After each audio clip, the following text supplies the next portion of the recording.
Welcome to Lit with Ernest, where we dive into the lives and works of influential figures in literature.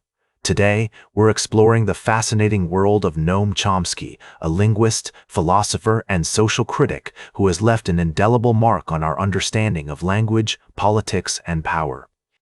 Born on December 7, 1928, in Philadelphia, Pennsylvania, Noam Chomsky grew up in a family of intellectuals.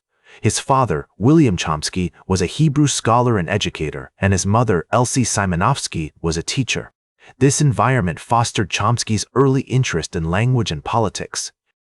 As a child, he spent hours listening to his father's lectures on Hebrew grammar, which would later influence his own work on linguistics.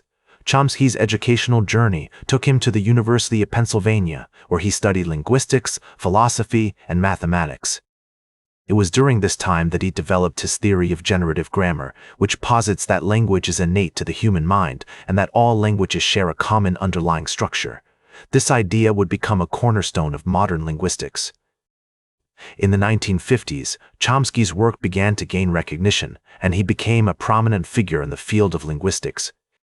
His book, Syntactic Structures, published in 1957, laid the foundation for his theory of generative grammar and challenged traditional notions of language as a purely behavioral phenomenon.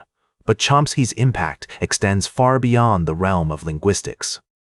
His work on politics and social critique has been equally influential.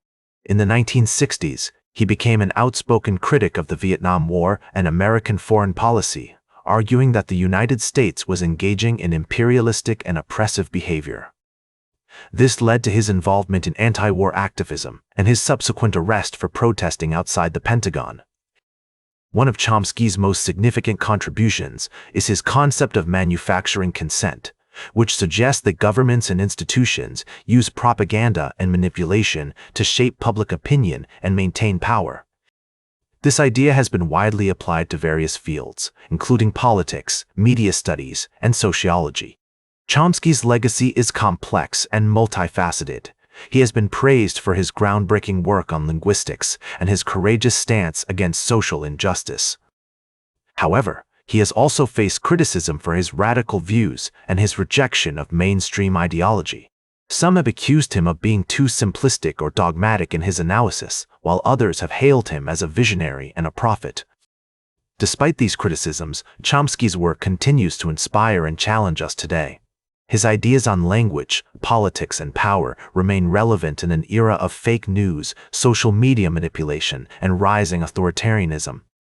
As we navigate the complexities of our modern world, Chomsky's insights remind us of the importance of critical thinking, intellectual curiosity, and moral courage.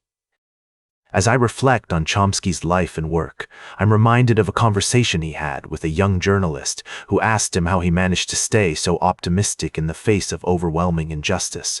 Chomsky replied, "Optimism is a strategy for making a better future. Because if you don't believe that the future can be much better, you are not going to take the steps necessary to make it so." This message resonates deeply with me, and I hope it inspires you to think critically about the world we live in. Like this episode if it hit true. Share it if you respect honest talk about authors. Subscribe because we'll do this again. This is Ernest, signing off.